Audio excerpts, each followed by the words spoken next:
Assalamu alaikum everyone. Have you ever wondered how we name everything around us? In this video, we are going to understand the noun from its basic definition to its different types, including some concepts that are often confusing for students. So welcome to this channel, English Academy with Tayyeba. Stay with me until the end because we will also solve a short exercise to check how will you have understood the concept. So let's begin with one of the most important building blocks of English grammar, the noun. So next, let's look at what you will learn in this lesson. First, you will learn how to define a noun accurately. Second, you will learn how to identify nouns in sentences and real contexts. Third, you will learn to distinguish between different types of nouns. And we will also discuss important concept called the gerund, where a verb ending in ing can function as a noun. And finally, our goal is not simply to memorize definitions. The real goal is to use nouns correctly in your speaking and writing. So let's move to the most important question. What exactly is a noun? Now we come to the heart of our lesson, the definition of a noun. In simple language, जो हम बचपन से definition पढ़ते आ रहे हैं, a noun is a word that names a person, place, thing, idea, quality or feeling. और ये definition सबको आती है. A person can be a teacher, a place can be Pakistan, a thing can be a book, an incident can be a freedom, a quality can be honesty, and a feeling can be a happiness. So whenever a word gives a name to something, there is a strong possibility that it is functioning as a noun. So now let's make the definition a little more formal. A noun can function as a subject, object or complement in a sentence.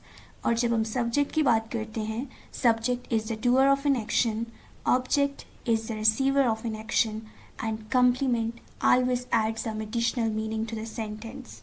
For example, in the sentence Ali reads a book, Ali is a noun functioning as a subject, while book is a noun functioning as the object. Now there is another important concept, the gerund. And the gerund is formed when a verb ending in ing functions as a noun. So for example, swimming is healthy. And here, swimming comes from the verb swim, but it is functioning as a noun. Similarly, reading improves knowledge. So here, reading is also functioning as a noun. And remember this important point. Not every ing word is a gerund. Its function in the sentence determines whether it is a gerund. That distinction can be very useful in exam. Now that we understand what a noun is, let's explore its major types. There are several ways to classify nouns. The important types we will discuss are proper nouns, common, concrete, abstract, countable, uncountable, collective noun, compound, and gerunds. Don't try to memorize all these names at once. Instead, understand the logic behind each type. Once you understand the concept, identifying the type becomes much easier. So let's begin with one of the most commonly tested distinctions, proper nouns and common nouns. Before going to the next slide, subscribe to the channel for getting more videos. Let's start with proper nouns and common nouns. A proper noun gives us the specific name of a person, place, organization, or thing. For example, Pakistan is a proper noun. Oxford University is a proper noun. Why? Because these names identify specific entities. On the other hand, a common noun gives us a general name. For example, country is a common noun. University is a common noun. Here is an easy way to remember the difference. Common noun is equal to general name and proper noun is always a specific name. And there is one very important exam rule. Proper noun begins with capital letter.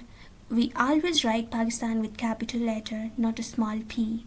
We write Oxford University with always capital O, not a small o. So whenever you see a specific name, check whether it requires a capital letter. This simple rule can help you avoid many grammar mistakes. Now let's look at concrete and abstract nouns. This distinction becomes very easy when you remember one question. Can I experience it through my five senses? If the answer is yes, it is usually a concrete noun. A concrete noun has a physical existence or can be experienced through our senses. We can see, hear, touch, taste or smell it. For example, in the sentence, the aroma of freshly brewed coffee filled the room. The word aroma refers to something we can experience through our senses of smell. So now let's look at the opposite concept, the abstract noun. An abstract noun refers to an idea, quality, emotion, or concept that cannot be directly experienced through the five senses. For example, honesty. Can you touch honesty? No. Can you see honesty as a physical object? No. But honesty is a real concept. Similarly, freedom and wisdom are abstract nouns. Next, we have countable and uncountable nouns. And this is an area where students often make mistakes. Let's make it simple. A countable noun is something we can count as individual units. For example, one book, two books, three books. One student, two students, three students. That means countable noun normally have both singular and plural forms. Now an uncountable noun refers to a substance, concept or mass that we do not normally count as separate individual units. For example, information, advice, furniture, water. One very important exam point is that many uncountable nouns do not normally take a plural s. Look at these common mistakes. Informations. Information is a correct one. Advices. Advice is correct one. Furnitures. Furniture is correct one. So don't simply add s to every noun. When you want to make it plural, first ask yourself, can this noun normally be counted as individual units? If yes, it may be countable. If it refers to a mass, substance or concept that is not normally counted individually, it may be uncountable. And remember, uncountable nouns generally take singular verbs. Now let's explore two more important types, collective nouns and compound nouns. A collective noun refers to a group of people, animals or things considered as one unit. For example, the committee has approved a proposal. A committee contains several people, but the word committee represents the group as one unit. Other examples include words such as team, family, class, audience, and army. Now let's move to compound nouns. A compound noun is formed by combining two or more words to create one noun with a specific meaning. For example, black and board makes blackboard. Class and room makes classroom. Some compound nouns are written as one word. Others are connected with a hyphen such as mother-in-law, self-esteem, and some are written as separate words such as coffee table and bus stop. Now it's time to test your understanding. Don't just watch. Pause the video and try these sentences yourself. Pakistan is a beautiful country. Pakistan is a proper noun, while country is a common noun. Honesty is the best policy. Honesty is an abstract noun because it represents a quality. The committee approves the proposal. Committee is a collective noun because it represents a group as one unit. Water is essential for life. And swimming improves fitness.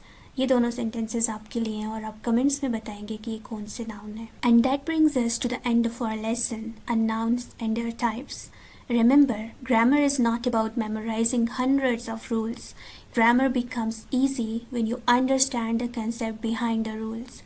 So don't just memorize the definitions. Practice identifying nouns in real sentences and try using them correctly in your own writing.